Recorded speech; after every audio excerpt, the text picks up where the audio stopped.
So Pisces, your week beginning the 22nd of September, sees the energy not just of the eclipse but also the square between Venus in a lovely part of your chart but clashing with Uranus in an emotional area.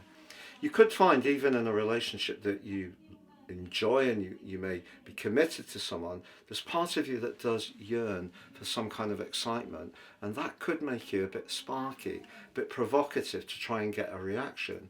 And of course the eclipse, which brought last week to a close, is going to ask some big questions about all sorts of relationships in your world, not just now but over the next 6 months, not least because of the energy of Saturn, but also the stationary north node in your sign. Getting the balance between what you want and what you're prepared to give to others, but what they need from you, is going to be a big theme. So all of this gives you a lot of food for thought. And with the sun making its way into the sector of transformation, where the moon and Mercury are as well, in a functional, practical strand, you could find yourself thinking a lot about shared finances, maybe your investments, pensions, savings and so on, even perhaps digital currencies. But also on Monday, Mars moves into your ninth house, which is really intriguing because Mars here is very much about being more spontaneous, daring, independent, rugged, creating a bit of space. So one part of your chart is asking you to work on how you connect and relate.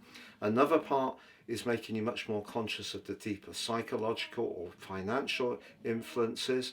And then Mars moving into the ninth house could bring another part of energy to the fore later in the week, where you may just want to create some distance or space, and it does clash with Pluto quite powerfully.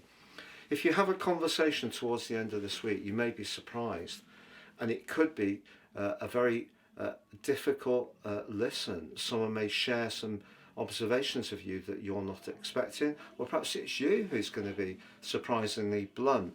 But this is a week when your connections to others definitely come under the astral microscope in all sorts of ways. It's going to be shook up. What comes out at the other end is really down to you. You can order your year 2026 personal horoscope now, get the rest of this year free, also get your life roadmap report, but in my package of 30% off, you'll also get your free general, love, Chinese and Indian written zodiac forecast in PDFs for the year ahead. Please see the link below for more.